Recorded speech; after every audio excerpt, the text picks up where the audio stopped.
berhasil menangkap peredaran narkoba. Penyeludupan narkoba ke dalam lapas. Pelajar SMA di Kota Medan ditangkap petugas.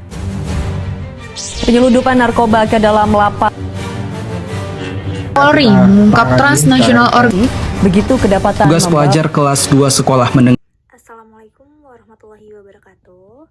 Perkenalkan, nama saya Tria Mesya dari Universitas Bina Sarana Informatika. Pada kesempatan ini, saya akan memaparkan artikel saya yang berjudul Paradoks Jeratan Narkoba di Indonesia, yang membahas sisi gelap dari kebijakan keras narkoba dan luka sosial yang ditinggalkan. Dari latar belakang, data dari Badan Narkotika Nasional tahun 2023 menunjukkan bahwa jumlah penyalahgunaan narkoba di Indonesia mencapai 3,66 juta jiwa atau 1,95% dari populasi. Angka ini naik dari tahun 2020. Tak hanya berdampak pada kesehatan, penyalahgunaan narkoba juga menimbulkan kerugian ekonomi hingga 84,7 triliun dan menciptakan stigma yang memperparah beban korban. Dari permasalahan, paradoks yang terjadi ialah, meskipun hukum kita sangat tegas, kenyataannya jeratan narkoba masih kuat. Sementara itu, korban pengguna kecil justru menjadi sasaran utama, sementara akses rehabilitas sangat terbatas. Pendekatan hukum. Undang-Undang Nomor 35 Tahun 2009 menekankan hukuman berat termasuk hukuman mati. Namun, menurut Amnesty International, 60% narapidana narkoba hanyalah pengguna kecil dan kurir. Pendekatan ini justru memicu pelanggaran HAM seperti kekerasan berlebihan dan penangkapan. Dalam luka sosial, pengguna narkoba sering dikucilkan. Mereka tidak hanya menderita secara fisik, tetapi juga trauma psikologis dan stigma.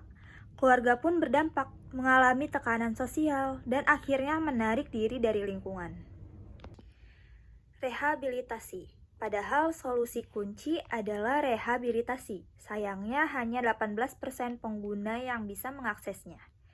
Dalam buku Nasution 2019 dijelaskan bahwa rehabilitasi harus berbasis HAM, memulihkan kesehatan mental dan martabat korban, bukan sekedar menghentikan kecanduan. Solusi holistik.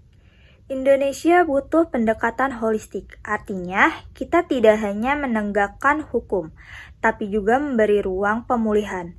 Pemerintah perlu bekerja sama dengan masyarakat dan LSM untuk membangun sistem yang menyembuhkan, bukan menghukum semata. Dari kesimpulannya adalah, penegakan hukum yang keras belum tentu efektif. Luka sosial yang ditinggalkan harus disembuhkan. Rehabilitas harus menjadi pilar utama kebijakan narkoba di Indonesia.